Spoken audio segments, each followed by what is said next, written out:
Welcome to Chris Parkin Shooting Sports. These are the latest Blaser 8x32 laser rangefinding binoculars.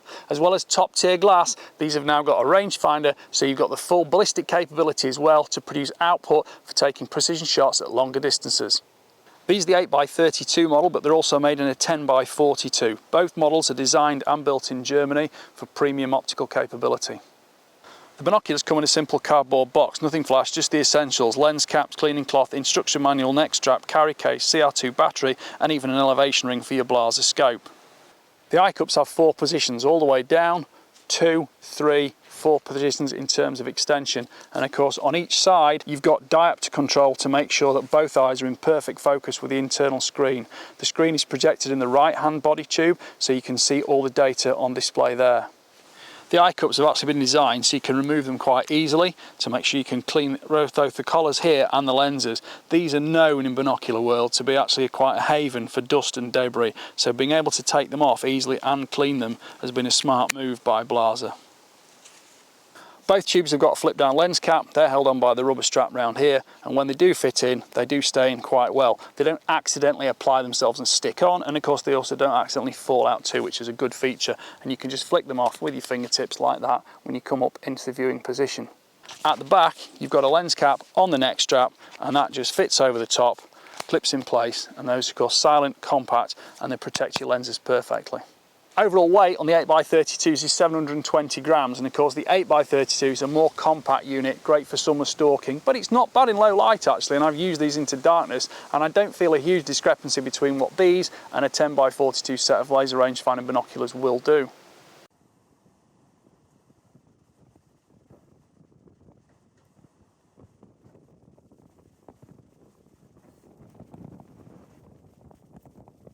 The compact size means they're easy to slot into your neckline, into the top of a jacket or something like that, and of course with people carrying thermal spotters now, it's often handy to have a smaller pair of binoculars and the thermal spotter, and have a little bit less bulk hanging around your neck when you're out stalking or shooting.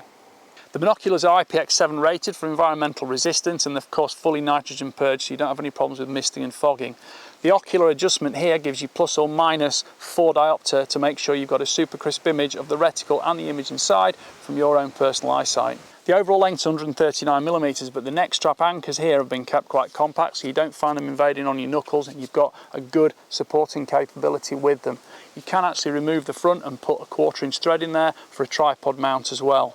Interpupillary distance, which is the distance they fold by, goes from 55 to 81.5mm, and there's a 4mm exit pupil in each ocular lens, so you've got great capability in poor light conditions, and it's nice and accessible to get into the exit pupil and make sure you've got a relaxed viewing position. There's nothing worse than having an exit pupil too small or a lens that's badly ground that you've got to find the focal pinprick on. These are very relaxed to use, and you are what I would call a visually relaxed environment.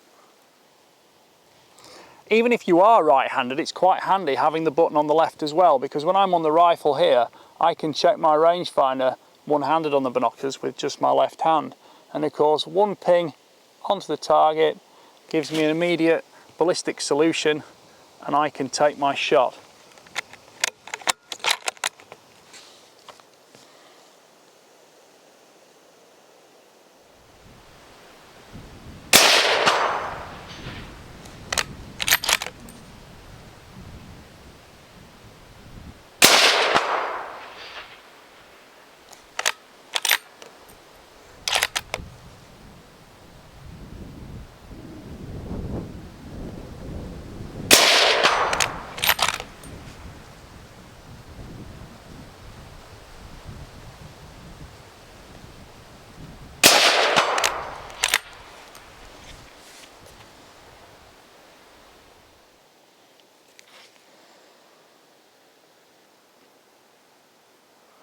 The buttons on top press very easily, so you're not disturbing your aim effectively with the binoculars, and there's a red reticle inside. It's a circular reticle, and it gives you incredibly fast response time. There is a scan mode and a single shot mode, but the scan mode refreshes 4 times a second, which reflects very well upon the fact that it's got an incredibly fast laser rangefinding system. Field of view on the 8x32s is 130 metres wide at 1,000 metres, which is effectively 13 metres at 100 metres. That's nice availability to see animals and scan around in a relaxed environment. The rangefinder response time is incredibly quick, and you also get immediate ballistic readout as well once you've programmed that in. The ballistics all work programmed in from an app on your smartphone or tablet. The Blaser ballistic app is very straightforward to use, and you can set up multiple guns on it. The device is disconnected at the moment, but if I press that on now and go for connection here, look, it's instantly connected, and we can change all the settings, all the variables like any ballistic system. What's really good about this is I've got this set up for one rifle at the moment, but you can have multiple rifles set up within the app and of course within the binoculars, because the binoculars will store 5 profiles themselves, so you can switch between those in the field. So when you're out hunting or take a different rifle with you, you don't need your phone, you don't need the app, you don't need anything like that to reset it up for a different gun, providing it's one you've already set up before. You can set it up in meters, yards, milliradians, minutes of angle, click values, everything like that, just as it depends what suits you. And the Blaser setup itself has a large bullet database, so you can set up with the projectile you want, applied ballistics database or Blaser ammunition database, and that's got a huge array of things in there, so you can choose which one suits you. But like any ballistic app, it's always best to make sure you set it up and tune it to your actual real world results. The rangefinder gives ballistic results out to 800 metres, but I'm actually getting return on the rangefinder on a tree line just over a mile away at 1700 metres. The CR2 battery lasts up to 4000 readings and fits with a tool-free screw cap. A low battery warning lets you know before performance drops. The electronics are simple, smart and user-friendly. 3 buttons, 2 for rangefinding on either barrel and 1 for menu control, is an ambidextrous design. The 8x32 ranges out to 2,300 metres and accuracy is rated to 1 metre up to 600 metres with less than 0.5% deviation beyond that. The red reticle is clean, sharp and has 10 brightness levels plus automatic mode. I'm currently working in bright daylight conditions, and bright conditions can actually stymie some rangefinders because their interference coming back off the laser return. Laser rangefinders of any description always work better in low light than bright light, but it goes to show just how strong the laser is on this that I'm having no trouble in full daylight, in bright conditions, both with the sun coming towards me and going away from me.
Well, I've been out and I've been using these binoculars for 2 weeks now. Very happy with them.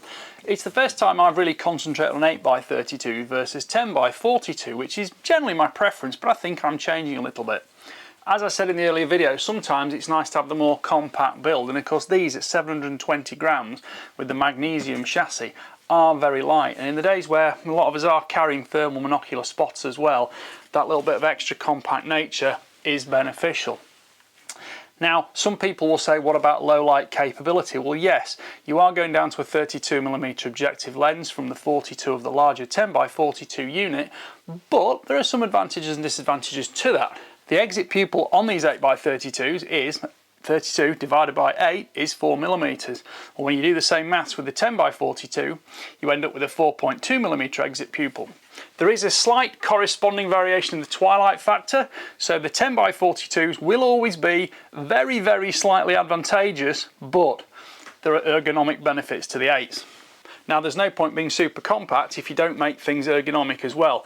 Keeping these anchor points back here has kept the binoculars very ergonomic, so you've plenty of space for your hands still, and you only need that one fingertip on the focus control because it's very light and smooth. It stays in position and you really only just need that one fingertip. It's a very, very firm rubberized texture, so it's not tacky, but you get good grip on it with gloves or bare fingers.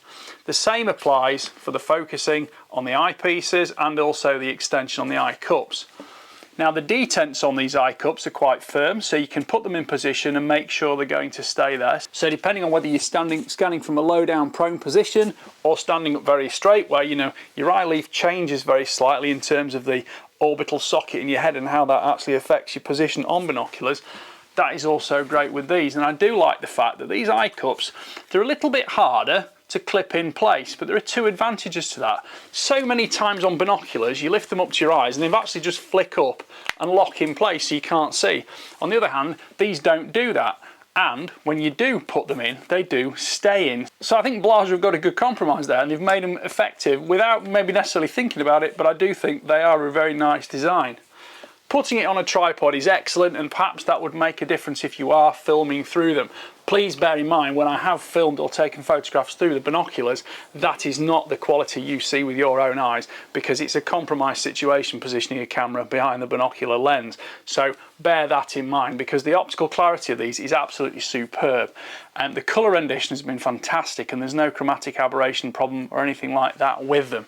I use them into low light out on the roebucks, and I was more than happy using them because I could see pretty much at the hour after sunset, so I'm not going to be shooting beyond that time anyway. But I was still able to sit out a bit longer and see everything I wanted to see way past the time I would naturally want to shoot anyway.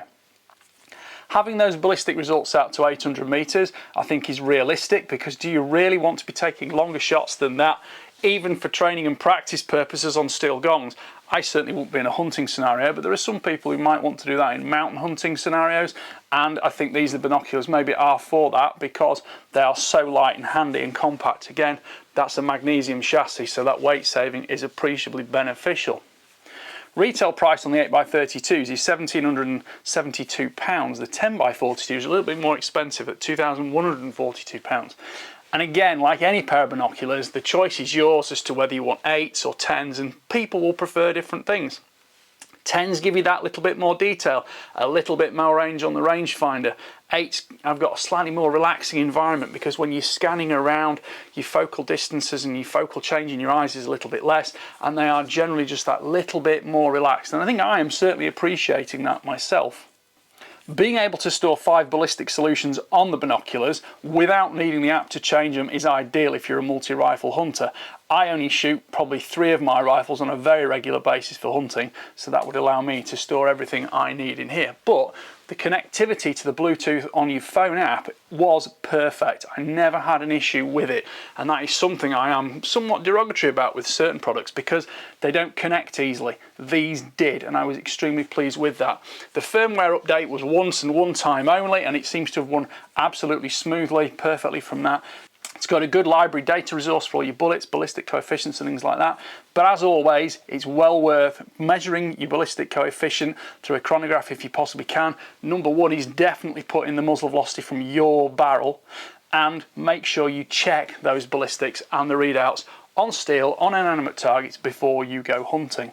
They do have a clinometer in these, so you do get equivalent horizontal distance. You've also got other atmospheric sensors for temperature, humidity. Make sure you're getting the best solution possible. But again, you're talking about super long range shooting more than hunting perhaps now, so they'll cover a little bit of both scenarios, but they're more a hunting product, which I think is ideal for the Blaser image. Having the rangefinder display down to 0.1 of a metre is pleasant, and you do have that little bit more precision in your head. But of course, again, that small red reticle, you've got to make sure that's positioned correctly on the target you're rangefinding. The Blasers do offer you 3 modes on the rangefinder, so it gives you the best, the first, the last return, etc. And you can then choose which one you want it to do most appropriate to your scenarios, because if you're picking out very small quality in a lot of background material, it can be ideal to change. But again, this is a hunting scenario, so do beware of your choices.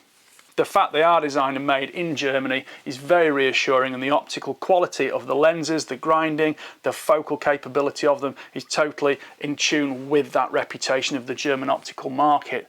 The grind on the lens is perfect. There are no sweet spots in the focal zone, and of course you've got that broad exit pupil for a very relaxed environment. It's very inviting, and you do feel much more of a participant than just a spectator in that optical environment. I think the packaging is ideal. It just comes in a simple box, nothing too over the top. You get the Blaser ring. If you've got a Blaser scope, you can mark that up as you want. It comes with its own battery, comes with instruction manual, and it also comes with a cleaning cloth. But best of all, this carry case, it's light, it's compact, and it's versatile, and you can either have it just like this with its minor padding on it, or you can add the additional strap as well and create it into more of a harness arrangement. And I think that is ideal because Blaser have really seen what their market wants and produced the binoculars for it. Having 10 brightness settings on screen means you can have a nice crisp picture, or you can set it on automatic if you want. To be honest, I leave it on brightness number 10 because I think it's most simple to see that red reticle and all the data displayed immediately when it's a little bit brighter, because of course it's only switched on when you press one of the range finding buttons. And as I said, having the range finding button on both sides is excellent depending on which hand you're using, because sometimes you've got one hand on the rifle and you're using the binoculars in your other hand. So that's ideal, and having that longer hold on the menu button brings everything into life quickly. The menus are well displayed, they're not too complicated, and it's easy to work out where you are in them and check and change things without accidentally changing variables you don't want to change. I will put a link in the description box for the Blaser website, because you can go in there for the technical specifications that will show you some of the clinically small differences, but sometimes important differences, between the 8x32 and the 10x42, which will help reinforce your choice as to which ones you want. Well, I hope you've enjoyed watching that review of these Blaser laser range finding binoculars with ballistic readout. As for whether you want 8s or 10s, that's up to you. I think I'm going to go 8s from now on if I ever choose again. But again, it's all down to personal preference, like any optical solution is. But in the meantime, thank you for watching. Please like, subscribe, comment, and click the notification bell, and keep track of my regular uploads. Thank you for watching. Bye for now.